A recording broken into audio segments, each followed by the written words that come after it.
Hello, everybody. This is Angel Rebo, the CEO Confident, and we are here today with Neville Joffe. Hi, Neville. How are you? Hello, Angel. Wonderful. Thank you. Good to see you. Good to see you. So for everybody that maybe doesn't remember, Neville Joffe has been for the last almost 30 years, teaching financial literacy and financial principles so that the companies become aware of the financial implications of their business decisions. And we are here today to talk about some of the principles of Neville Joffe's theme, which actually he's been explaining to executives for so many years, which is what gets measured gets managed. So Neville, welcome again here. So why do you think that getting things measured to being managed is so important today? Angel, if you use a metaphor of a physician examining a patient who say, look, I'm not feeling well. I say, well, what do you mean you're not feeling well? I was not feeling well. Probably one of the few things the physician is going to do is take his temperature or her temperature, take blood pressure, take a look in the ears, etc., and get a reading of sorts. In the absence of measuring certain vital signs or metrics of the patient, this physician wouldn't even know which direction to take. So in a business, it's no different. We need to measure to manage, because people tend to examine numbers in isolation, and it is so dangerous. People look at revenues going up. Like, so what? What about your costs and so on? So having the right kinds of measurements, and I say the right kind of measurements, not a lot of measurements, I mean the right kinds of measurements, is so important for business health and to influence operational behavior by people who drive the profits in the business. You touched upon a very important point, which is revenues are up and so what? But right now, the same way we can say, okay, revenues are down. So what? Does that mean that the profitability of the company has been compromised? No, far from it. Sometimes to the contrary. Many years ago, I bought an equity position in a vertical manufacturing company that's fully integrated. That is, for those who are not familiar with the term, and we employed about 400 unionized employees. So it was a very nice sized business.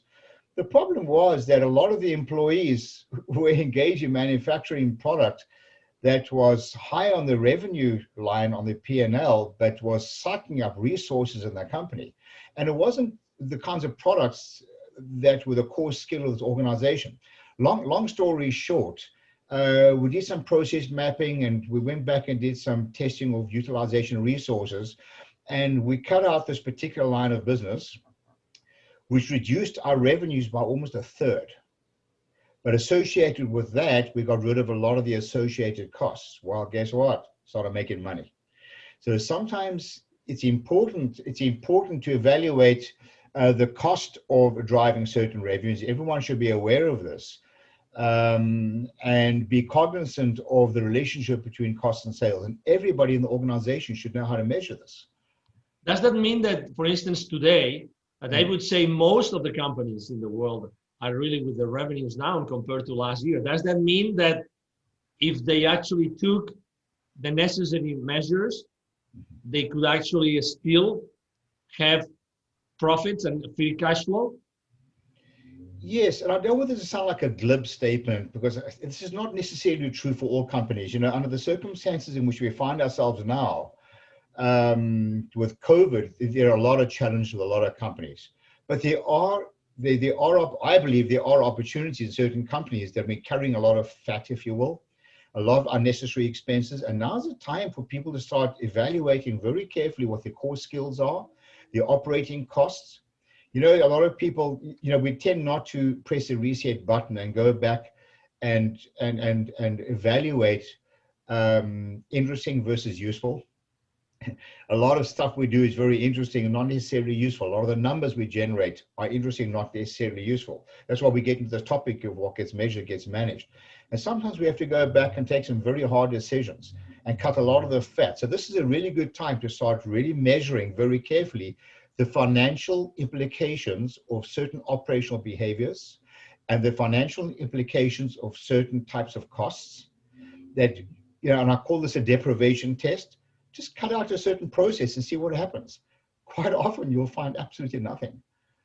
Absolutely. And what gets measured gets managed is actually part of your latest book, which is right now. I'm really happy I have one of them here with me. It's called, the Baker's Dozen's Rules of Highly Successful Business Operators. If you can see it, we're talking about chapter 2 today, so it couldn't be more timely, right? Because you talk about 12 different principles you have been teaching to more than 20,000 business operators and C-level executives for the last 25, 30 years. Is that correct? Yeah, it is. And in a lot of the organizations I work with a lot of multinational companies and growing entrepreneur organizations alike. And I see the same problem over and over and over again. I've experienced this in my own organizations, in my own companies. So, each of the chapters is broken down to 3 parts. It's the title, which really speaks for itself. What gets measured gets managed. Don't evaluate numbers in isolation. Revenues are vanity. Profits are sanity. Cash flow is reality. These are what the people who've attended my workshops have affectionately called Nevilisms. And this is what the book is really about. So there's a title of the book. There's a very quick read of a story to create context. And at the end of each chapter, as you will see here, there are a lot of questions. And questions which these are really loaded questions. For example, do you have an incentive or compensation plan that everyone clearly understands? Never assume that people clearly understand the numbers. Are there elements of the plan controllable by all those people in the organization? People are measuring to manage, but it's very frustrating when a person's incentive plan is based on certain numbers that are used to measure performance, but they have no control over the numbers. Do you have financial transparency? Does your accounting department clearly communicate the financial results to your employees and how they may improve the numbers without fancy financial jargon? I can tell you, Angel, that I've been teaching this, as you said, for decades, and I've tested literally thousands of people, and I find the consistent results across the board, from grassroots, blue-collar workers to corporate executives, non-financial executives, that is. And I found that consistently people are less than 40% financially literate. Can you imagine expecting people to make financial decisions based on numbers when they don't understand the financial implications?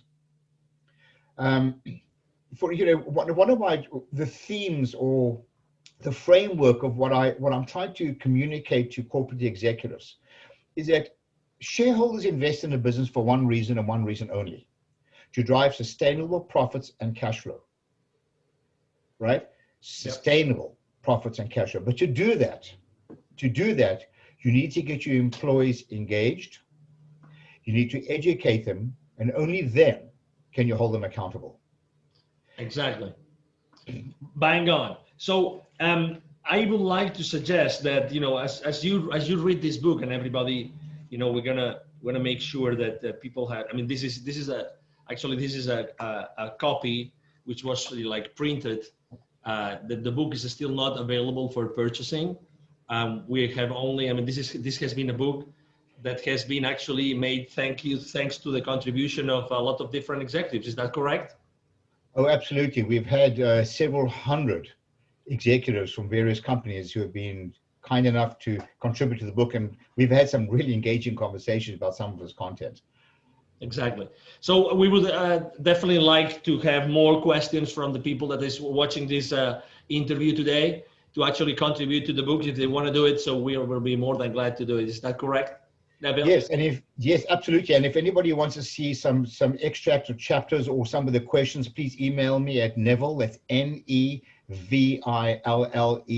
at bizwisdom.com. That's bizwisdom.com, Neville at bizwisdom.com. I'll be happy to send you a soft copy of some of the questions and or even of the chapters and get your input. Excellent.